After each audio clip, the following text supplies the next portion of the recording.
by accident, I found out that I was HIV positive, and that was a shock to me. Somebody who hasn't been sexually active.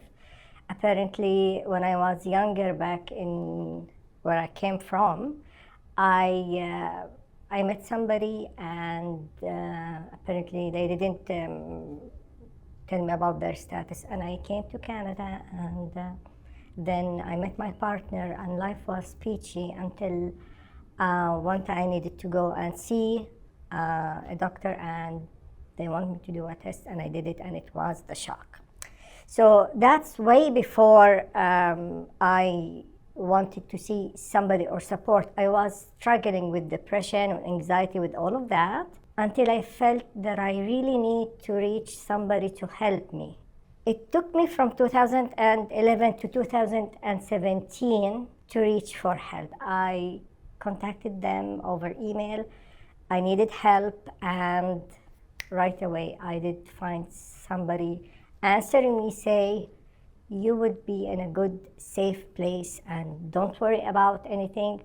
There is actually a support group that would come and meet with you every once in a month. And this group is not just making friends, it's more important to educate you and to bring you back to, living your daily life and getting better mentally, physically, and all of that. I was very anxious coming and seeing somebody, first person that living with beside me. So it was kind of like, do I want to do this or not? But when I see the person, how amazing he was, how welcoming he was, I felt like I'm talking to somebody I knew for some time. And then he took me to the second floor in the agency, and they had actually dinner. Like, how wonderful that was. We had chicken, we had potatoes, and then what a beautiful conversation we had. We had to introduce ourselves, how long we have been living with the disease, and there were like set of questions, but it was so important and eye-opener for me to understand those questions, because I never thought about them. Like, how do you feel?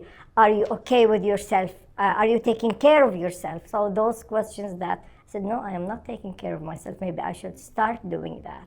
There's no judgment. The most important, you are in a safe place where you can talk about anything you want. And the most important thing, you make friendships. So this is why it is so important to the community, because people need to know that there's a safe place.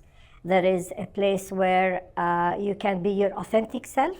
You don't need to be hiding anything. Like, it's nice, it's liberating.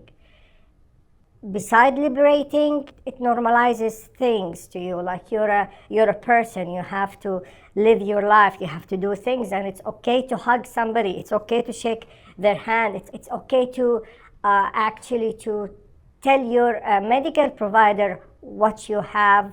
SafeLink is an amazing place. If SafeLink wasn't here, it would be mess. It would be like depression would be still lingering there, anxiety lingering there, not being in a safe environment or being your authentic self. So I'll be in hiding, like there is a part of me would be still missing. I see my future, living as normal as anybody else.